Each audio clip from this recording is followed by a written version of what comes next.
In fantasy football, there might not be a more important position than the running back position, so in this video, we are breaking down the best running backs in every single round of your draft. Now, why should you listen to me? Well, I've helped over 10,000 people win their fantasy leagues in the last few years alone, and we're gonna try and do the same thing this year. And look, we're gonna start in the first round, and it would be completely silly to start a video and say, oh, you have to take Christian McCaffrey, the #1 overall pick right now in fantasy drafts. You have to take him, he's the best running back in round one. No, because 80 to 90+% of you aren't gonna have that opportunity. It's not gonna be that type of video. We're gonna actually give you some guys that you will be able to take. Instead, I want to discuss a player who over 50% of you, based on where he goes right now in round one, will have the opportunity to actually get this running back. And that man's name is going to be Breece Hall, who goes as the 6th running back off the board. Again, if you have the #1 overall pick, go ahead and get McCaffrey or one of the wide receivers that you like. But if you're like 3rd through 12th, depending on how many people in your league, that's where Breece Hall starts to become very interesting. And yes, I do like him over Bijan Robinson in round one. Look, Breece Hall last year, he was coming off of a torn ACL. He had to play behind a bottom 5 offensive line, and Aaron Rodgers got hurt on the first drive of the game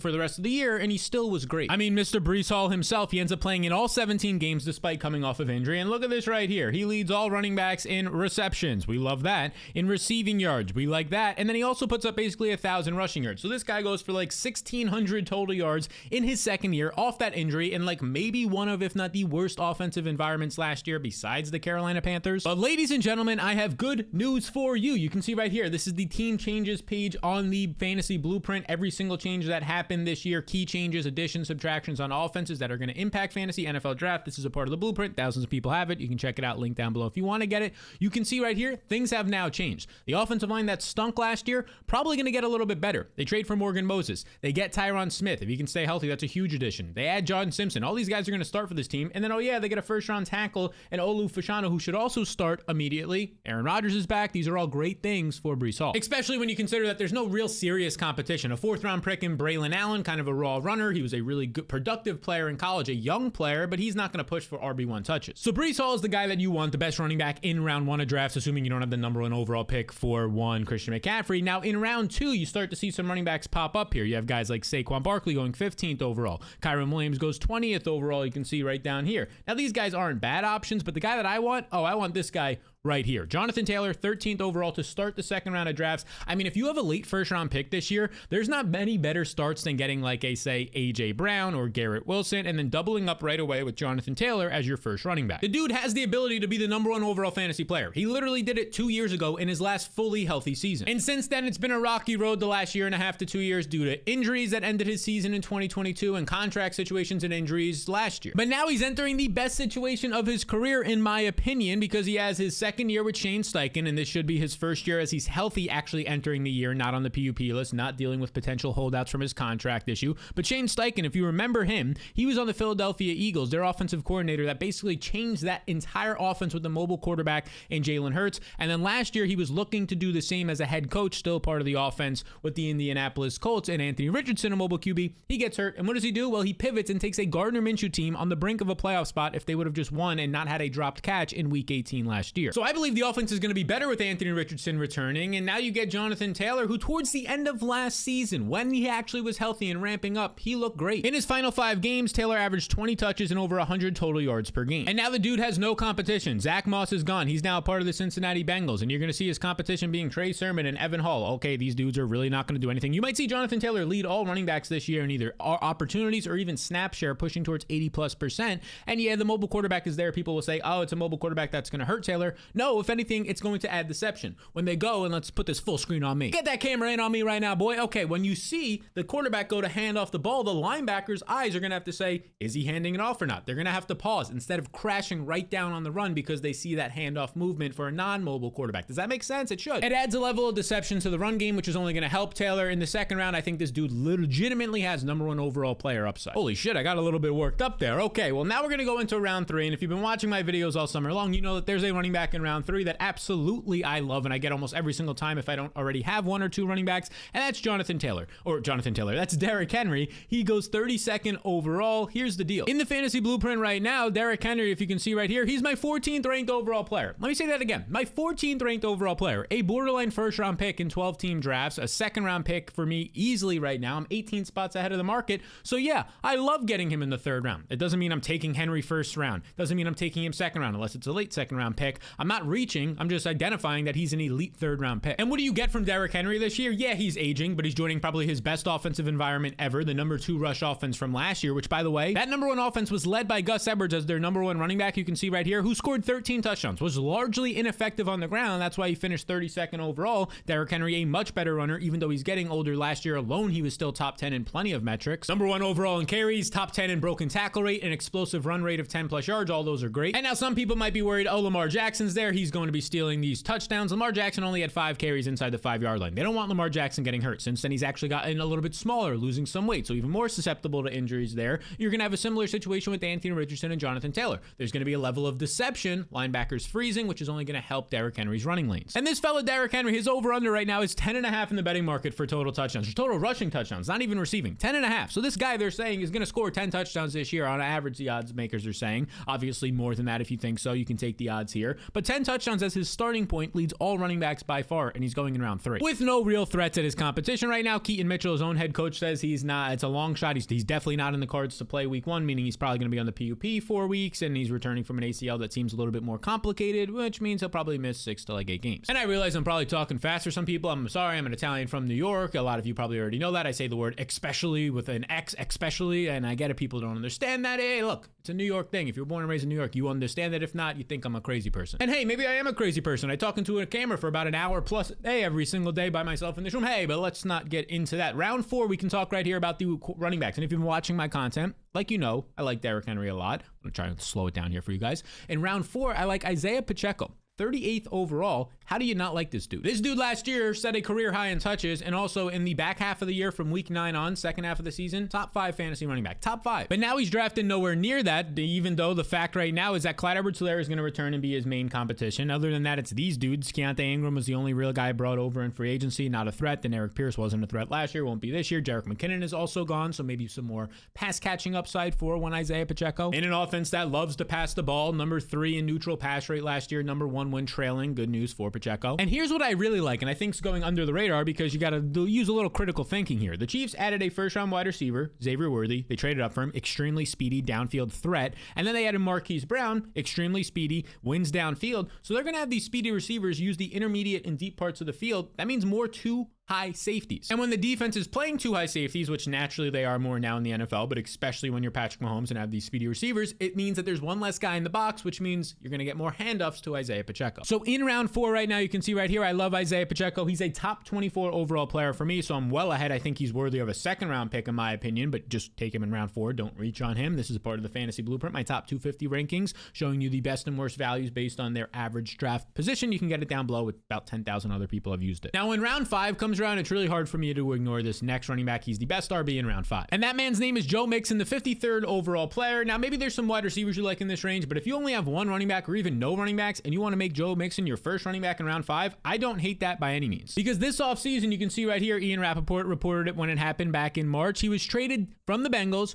to the Texans, Mr. Joe Mixon. But not only that, this was a trade and then a sign. So you can see shortly after he was traded, he signed a 3-year deal. It had about $10 million. That's this number right here, guaranteed. It's worth up to $20 million, assuming he continues to make the rosters, gets his incentives. This is great money for a running back in today's NFL and makes him the clear running back 1 on this team. The guy's been a consistent finisher. In his last 6 seasons, he has 5 top 12 finishes. Now, obviously, he's getting older, so you can't expect him to be that same guy he was 4, 5, 6 years ago. Now, look, I'll be the first to admit, this guy's not the type of efficient running back and dynamic and explosive guy he was when he was in his early 20s coming out of Oklahoma. And that's proven based on some of his efficiency metrics last year. His juke rate, how many tackles he's breaking per carry, 34th in the NFL, not great. His breakaway run rate, how many 10-plus yard runs he had based on his carries, just 41st in the NFL. Again, these things aren't great, but here's the thing. That stuff mattered more when he was a 2nd and 3rd round pick in fantasy over the past couple of seasons. Now he's a 5th round pick. You don't need to be uberly efficient. Is that even a word, uberly? Call me an Uber, but uberly, I don't know. Eberly, I don't know. Regardless, you don't have to be crazy efficient when you're a 5th round pick. Do you have a very strong role, and do you have a couple of ways out, like pass catching and red zone usage? And I truly think that's going to happen with Joe Mixon right now because he's replacing Devin Singletary. Devin Singletary is gone. They didn't bring in any other running backs in free agency other than Mixon. Makes sense because they gave him a big contract. The only guy they added in the draft was a late pick in Jawad Jordan, who probably wasn't even the best running back in his college backfield at Louisville last year. So it's just the Joe Mixon show. He's definitely the best pass catcher, I would say. Definitely more than Dameon Pierce. If you're talking about Joe Mixon being inefficient, Dameon Pierce was arguably one of the worst running backs last year on a per carry basis and a per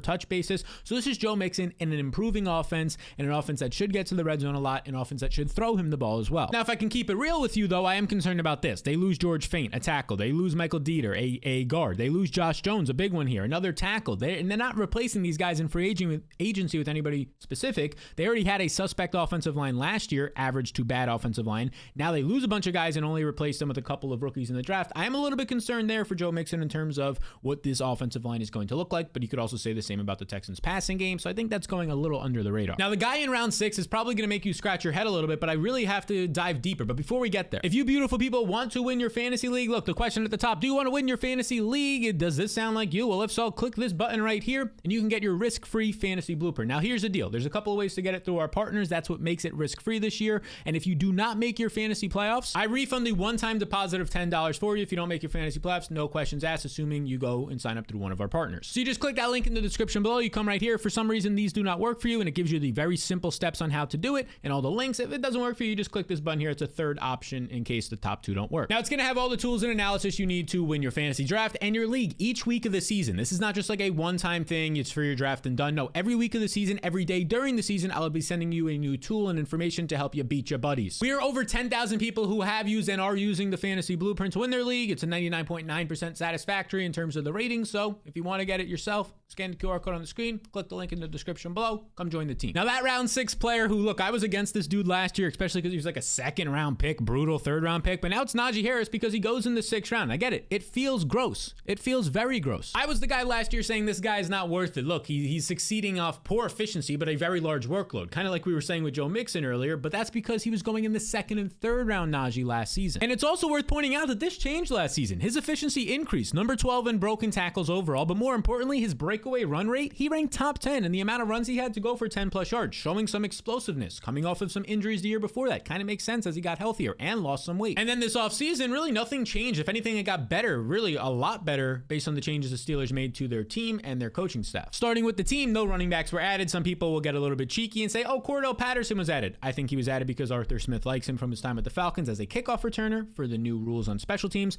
but no running backs were added in the draft or free agency. And then the only guys added were 1st and 2nd round pick, a guard in Troy Fautanu, and a center in Zach Frazier, a big center, a big physical center. These are good things for the run game. And Najee has a new offensive coordinator, Arthur Smith, the former Falcons head coach, former Titans offensive coordinator, who, what does he do well? He loves to run the ball, creative run game. He ranked number 1 last year when trailing by 7 or more points in run rate. So this helps Naji Harris, who over the past 2 years has been competing with Jaylen Warren. Warren saw more usage last year, and I still like Jaylen Warren. Nothing bad to say about him. Explosive player. Think he's great. But Najee has remained the workhorse for Mike Tomlin these last 2 years. And you can see right here, with Warren on the team in 2023 and 2022, Najee's still leading the team with 255 carries, 272 rush attempts. His receptions have gone down a little as Warren has proven to be the better pass catcher. And like I said, I'm not going to sit here and say bad things about Warren. Just because I think Najee's a solid and the best running back in round 6 doesn't mean that Warren is a bad option in like round 8 or 9 of your drafts. I really don't want to get them both. I don't like the whole handcuff situation. Depending on how your draft plays out, if you get Naji, okay, you maybe just get somebody else other than Warren.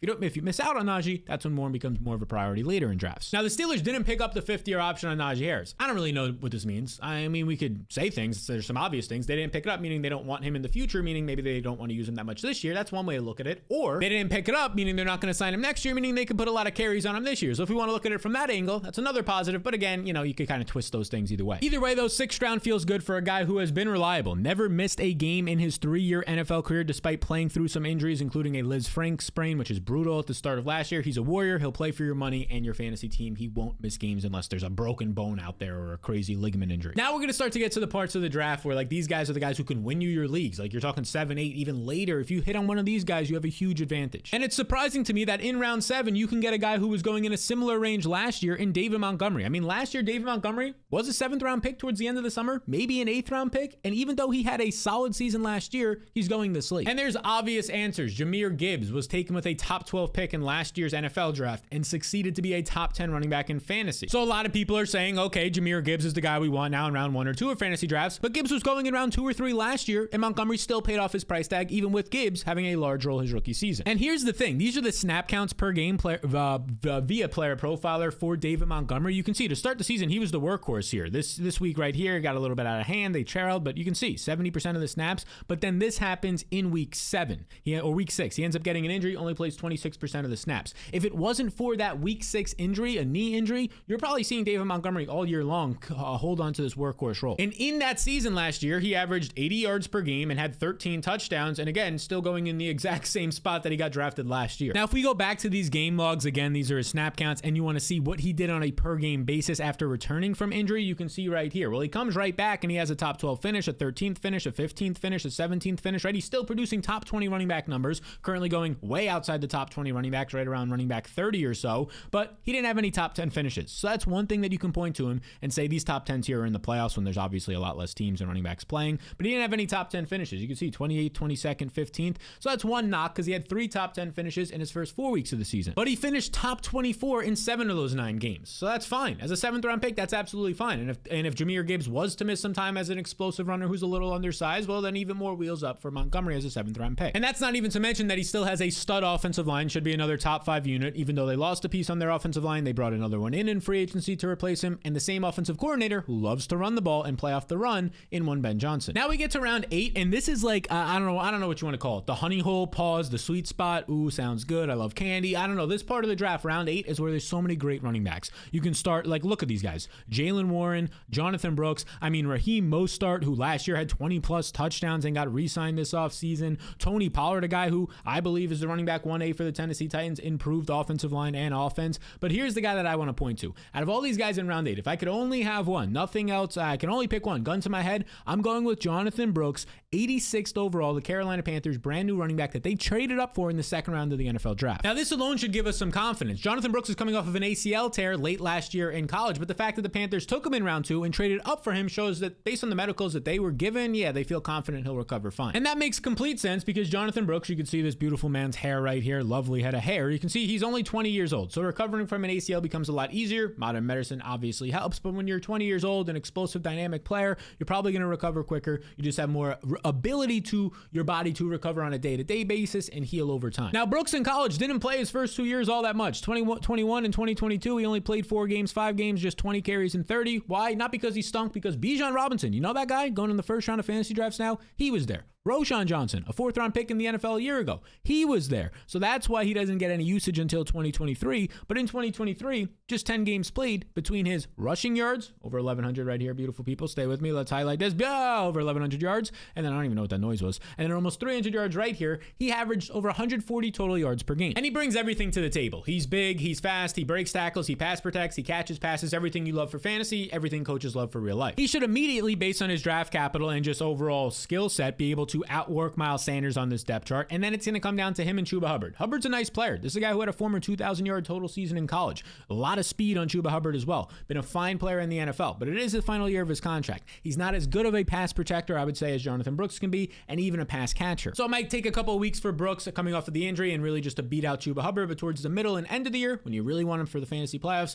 he's going to be a guy I think can win leagues. So Brooks is the best guy in round 8, but again, round 8 is filled with awesome running backs. I think that's a great spot to be targeting running backs, and round 9 still has some nice guys as well. But the guy that I'm really looking at the most is this man right here, 104th overall, and Brian Robinson. He's been rising this offseason, and he's not a sexy name for drafters on this Washington Commanders team, but he was a good player last year. Now, how specifically was he a good player? Well, he ranked 7th in yards created per touch, so extremely effective there. And then if you were to scroll up to his passing game production here on Player Profiler, look at this. Yards per reception, which is a little bit of a skewed stat, can be one long touchdown catch can skew this, but number 1 there. Number 5 in yards per route run, that's a little bit less skewed based on his sample. This was a guy in college who was able to catch passes at Alabama, but wasn't known as a pass catcher, but he's been improving in the NFL despite some injuries, despite some split backfields, despite being shot a couple of off seasons ago. And now I'm expecting an even better role in terms of his efficiency because he has a mobile quarterback in Jaden Daniels, who, like I said earlier, right, when the linebackers are looking at the quarterback handing it off, like Anthony Richardson and Jonathan Taylor, they're going to have to freeze, which gives a talented runner like Brian Robinson an advantage on his first step. Now, one reason why Brian Robinson isn't going earlier is, again, he's just like not a sexy name. He's not a guy who's known for breaking off these huge fantasy performances, even though he's always been steady. But another reason why right here is Austin Eckler, a guy that fantasy players love over the years, former first-round pick in a lot of drafts. He was added to this team, and I think people are a little bit hesitant. And not only that, but really, really diehard NFL and fantasy players will realize this connection for Austin Eckler. And that's Anthony Lynn, who is the run game coordinator right now. You can see his position right here, run game coordinator for the Washington Commanders and the running backs coach. And where did Anthony Lynn spend some time earlier in his career? The Los Angeles Chargers as the head coach during 2017 to 2020, when Austin Eckler was a part of this team, when Austin Eckler was one of the best fantasy options and most efficient players ever. So people are connecting the dots and saying, oh, Anthony Lynn, he's going to favor him. He has those fond memories. He trusts Austin Eckler. And all this is true, but you're kind of forgetting that Anthony Lynn likes to put the best players out there in terms of the run game. That's what he did with Austin Eckler years ago when Eckler started to become the best player in that backfield. We have a track record of Anthony Lynn putting guys out there based on merit, and if that's the case, Brian Robinson was the better player overall, definitely, than Eckler, who is aging, dealt with a lot of injuries and a poor offensive environment last year, but doesn't fit this offensive scheme. Because in my opinion, the Jaden Daniels mobile quarterback isn't going to check it down to Austin Eckler as much as he's going to be handing it off to a Brian Robinson the way this offense is currently built. Now, for the guy in round 10, I think he's a potential league winner. He's a young, exciting player. But before we get there, over 60% of you guys who are watching this right now are not subscribed to the channel. Most people just forget. I forget when I'm watching on my TV or my phone, but I just want to give you that little nudge.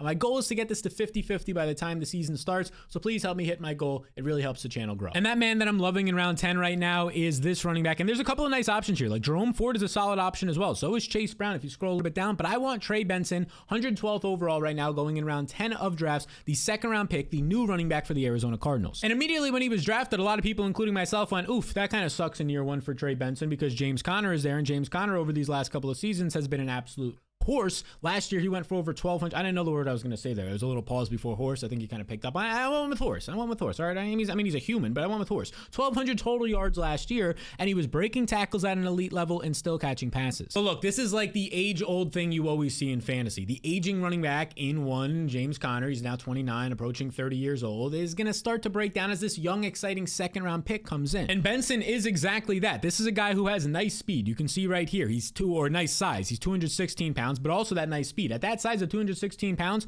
4.39 speed, that's 98th percentile. So he's a big, fast back. He's known for breaking tackles. One of the best broken tackle seasons we've ever seen in 2022 in college football. Maybe the best ever. I mean, I start to say these things, and he's kind of like what James Conner was in the NFL and still is in the NFL in terms of his skill set. I just think he's a little bit bigger, a little bit faster, and a little bit more explosive. And he's definitely the younger back, obviously, as he comes out as a second-round pick. And James Conner, although he's been a little bit healthier these past couple of seasons, still missing like 3 or 4 games a year. His entire NFL career, he's averaged 4 missed games per season. So even if he misses just 4 games this year, Connor, that gives Benson 4 games to be the RB1 and potentially earn more snaps in the future when Connor returns. So it's not often that you can get a guy this talented going in the 10th round. He's my 102nd overall player, goes 112th overall, a 10-spot difference. I just think that this has a dynamite player written all over it. If you don't want Jonathan Brooks in round 8, wait 2 more rounds, and a guy like Trey Benson makes a lot of sense. Now, I think I said he went in the 2nd round earlier. He went with the 2nd pick in the 3rd round. Just want to clear that up. I know people have probably already commented. Well, now you can go back in the comments and say, I just got to that part where you corrected it. Here we go. All right, now round 11, this is where we can really start to get a little bit spicy and a little zesty, if you will. What a word. Okay, Zack Sharin, 129th overall, round 11. He came out of UCLA as the total package last season as a rookie for the Seahawks in round 2. And this dude is very similar to, honestly, what you're seeing in Trey Benson, except he came out even better. Very similar size, 214 pounds. You're talking about the speed, not as fast, but still pretty fast,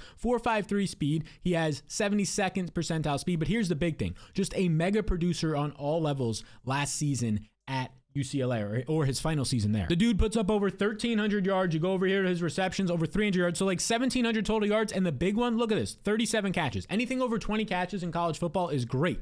Anything over 30 is like elite of the elite. 37 is amazing. And then as a rookie, he played in 16 games, but obviously there was a major concern, and that's this right here. Kenneth Walker was also a talented player coming off of his own great rookie season, so you only got zero. Zero total games last year when Kenneth Walker was active. Did Zack Sharin earn 10 or more touches? But there were 3 games where Sharin started with Walker out or Walker getting back and returning from injury, and here's what Sharin did. He averaged 19 touches, 75 yards, and 13.2 fantasy points per game. Now that's solid usage for a rookie, and they clearly trusted him, but it's just hard to break out when Kenneth Walker is still there as a guy producing his first 2 years in the NFL. But one way for him to do that is based on the new coaching staff. 7 new additions, including their brand new head coach, Mike McDonald. But here's the big addition I want to talk about. Ryan Grubb, the new offensive offensive coordinator for Washington. Loves to throw the ball. 3 wide receiver sets, throwing the ball downfield. That's all he did last year with Michael Penix and all their receivers. Rome Odunze, Jalen McMillan, Jalen Polk. That's all they did last year, but also they'll throw to the running back. And if you're picking between Kenneth Walker and Zack Sharin to throw the ball to, you can say what you want about Walker's pass catching skills. It is Zack Sharin, the by far better pass catcher. So if we're talking about the best running back in round 11, and I'll scroll right here, look, there's not a lot of great options at this point in the drafts, but if I'm picking one, like Gus Edwards is there, Zeke is there, give me Zack Sharin, a guy coming into his second year of the total package and actually has a new coaching change that can give him some more upside. I'm 13 spots ahead of the market in the Fantasy Blueprint. And by the way, again, if you've made it to this point in the video, go get the Fantasy Blueprint. It's linked down below. There's a QR code on the screen right now. It is risk-free, people, this year. If you sign up through one of our partners, go ahead and get it. You know, hey. Okay, now we're getting into this nice part of the draft in round 12. And I'm going to be honest with you. You can see guys like Marshawn Lloyd, okay, a Packers running back, maybe threatens for the RB2 job. Jalen Wright, like the third running back on his team. Antonio Gibson now on the Patriots. Maybe that's exciting, but how do we trust this Patriots offense? So there's not like guys that I like here. If I have to pick one guy just by default, it's just going to be, you can see right here, Rico Dowdle, 146th overall in round 12. Now, last season for the Cowboys, Dowdle, on a limited sample, was nice, playing next to Tony Pollard, even looked more explosive at times. He averaged 4.8 yards per touch, and after the NFL draft, you can see here, the Cowboys didn't take a running back. They were like the shoo-ins to take a running back with one of their picks in the NFL draft. Second round, Jonathan Brooks might have got there if the Panthers didn't trade up for him. So everybody's saying, oh, it's the Rico Dowdle show. No. Just days later. And actually, it was reported during the NFL draft by Ian Rappaport. You can see right here, the Cowboys look to the future. They'll also look to the past. They are in talks with Zeke Elliott about a return to Dallas, and then like a day or two later, Zeke returns to the team. And we know that Jerry Jones loves Ezekiel Elliott, gave him that huge contract, did everything he could to continue to feed him touches over Tony Pollard. So this is a little bit concerning for Dowdle. And a lot of people think Zeke's like 32 years old. He's still 28 for a couple more days via player profile. They're going to turn 29 by the time the season starts. And last year, look, it wasn't great. Like if you look at his overall numbers, 640 rushing yards, 300 receiving yards, almost had 1,000 total yards as an RB2 for most of the year with the Patriots, but it wasn't great because of this right here. He was just toast last year. 30th in yards per carry, 51st in yards per touch. Like this wasn't a good player last year, and Dowdle was averaging 4.8, nearly 5 yards per touch. So maybe it's still the Dowdle show as the season goes on. But the problem for Rico Dowdle is, despite being 26 years old, he's never had a massive workload in the NFL. You can see right here, last year, 89 carries was his career high, but he's never had a season where he's had at least 100 carries. He's never had a single start in his NFL career. There's a reason why the Cowboys scrambled after the NFL draft and immediately signed Ezekiel Elliott. One, they like him. He's familiar with the team. He was available, right? It's an easy kind of decision to bring him back. But two, they just don't trust Rico Dowdle with a full workload. So like, that's why I'm saying round 12 is just not a great spot for running backs, because like Rico Dowdle's the best looking one to me, and there's still a lot of concerns with him right now. And that's not even to say just the guys who are currently free or maybe are going to be free agents if they get cut by other teams. There's guys like Khalil Herbert from the Bears, Samaje Perine for the Broncos, who are rumored to be potential cut candidates. If they get cut, the Cowboys might sign one of those guys, and now it's a weird three-headed backfield in Dallas. So again, when we're in round 12, and if we're talking about running backs, some people might like Marshawn Lloyd better, but I just rather target some of these other receivers down here. Jahan Dotson, definitely waiting a little bit, and then you can start to get some of these guys right here. Dontavian Wicks, just give me these guys instead. Give me the receivers who just have a little bit more upside, in my opinion, at this point in drafts. So beautiful people, those are the best running backs in every round of your draft. If you're in a 14, 16, or 18 team league, well, just check out the Fantasy Blueprint. We'll have every single, all the way down to 20 to 22 round drafts. Will help you with finding the best running backs and the best players overall. So these are the running backs you want to be targeting in every round of your draft. But if you want to see the running backs and the wide receivers that everyone is currently wrong on in fantasy football, and I just don't know why, well, you can check out these two lovely videos right here, and then let me know in those comment sections what you think.